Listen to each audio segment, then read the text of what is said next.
క్రీస్తు లార్డ్ ప్రభువైన యేసుక్రీస్తు నామమున మీ అందరికీ శుభములు. మన యొక్క దిన భాగంలో నుండి 2 తెస్సలోనిక రాసిన పత్రిక 1వ అధ్యాయము 8వ వచనం. శ్రమ పొందుచున్న మీకు మాతో కూడా విశ్రాంతి అనుగ్రహించుట దేవునికి న్యాయమే. శ్రమలో విజయం దాగి ఉన్నది. ఈ విజయం వెనకాల ఒక రహస్యం ఉన్నది. ఆ రహస్యము ప్రభు అయిన యేసుక్రీస్తు వారే. ఒక ఆంటీ తన సాక్ష్యం పంచుకుంటూ ఇలా అంటారు, అంతకుముందు తను చాలా కంగారు పడేవాళ్ళు. అనవసరమైన భయాలు, అనవసరమైన ఆందోళనలు. ఎందుకు కంగారు పడుతున్నారో తెలియదు. నాకు చదువు అయితే రాదు కానీ ఒక చిన్న కళ చూసిందంట. ఆ కళలో ఒక భారం, మొయ్యలేని భారం మోస్తూ చాలా మంది ఒక సమూహం లాగా కనబడ్డారు. ఒక్కొక్కరుగా ఒక ఆయన ముందు ఎదురవుతున్నారు. ఆయన ముఖము ఎంత తేజస్సుతో నిండి ఉన్నది అని అంటే, ఆయన ముఖములో ఎంత ప్రశాంతత ఉన్నది అంటే, ప్రతి ఒక్కరు వాళ్ళు మోయించిన మూట ఆయన దగ్గరికి వచ్చి ఆయనకి ఇస్తున్నారు. అయితే ఆమె వంతు కూడా వచ్చింది.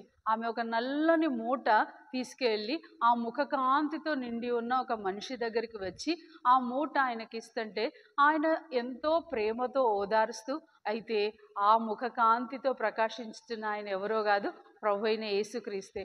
ఎప్పుడైతే ఆ సహోదరి ఆ ప్రభు దగ్గరికి వచ్చి ఆ మూట ఆయన చేతుల్లో పెట్టిందో, ఇక ఇంకోసారి ఈ మూట జోలికి పోవద్దు, ఇక అది నేను ఇయ్యలేదు, నువ్వు మొయ్యవద్దు అని చెప్పగానే ఈ సహోదరి యొక్క భారము, ఈ సహోదరి యొక్క కంగారు అంతా ఎక్కడికి పోయిందో తెలియదు. గొప్ప సంతోషంతో ఆమె తిరిగి వచ్చిన్నది.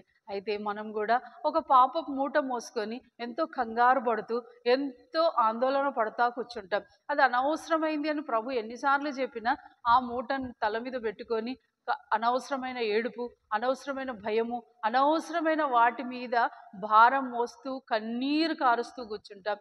అయితే ప్రభు దగ్గరికి వచ్చి ఉన్న మనము ఇవన్నీ కంగారు పడవలసిన అవసరం లే. మన మూట ఆల్రెడీ ఆయన మోసేశాడు. ఇంకా మోయవలసిన భారం ఏమీ లేదు. ప్రభు మన దగ్గరికి వచ్చితే ఆ భారం అంతా పోతుంది. కనుక ఒకవేళ అలాంటి మూట, ఆ బరువైనది నువ్వు మోస్తా ఉంటే ప్రభు దగ్గరికి రా. ఆ ప్రభు నీ భారం అంతా మోయగలడు, నీ ఆందోళన అంతా తీసివేయగలడు, నీ కంగారంతా తీసివేయగలడు.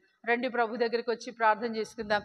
ప్రియమైన తండ్రి, యేసు ప్రభు ఘనమైన నామంలో శ్రమ పొందుచున్న మేము దేవా, అనవసరమైన మూటలు మోస్తూ, అనవసరమైన భారం మోస్తూ దేవా ఏం చేయాలో మాకు అర్థం కాని స్థితిలో ఉన్నాం.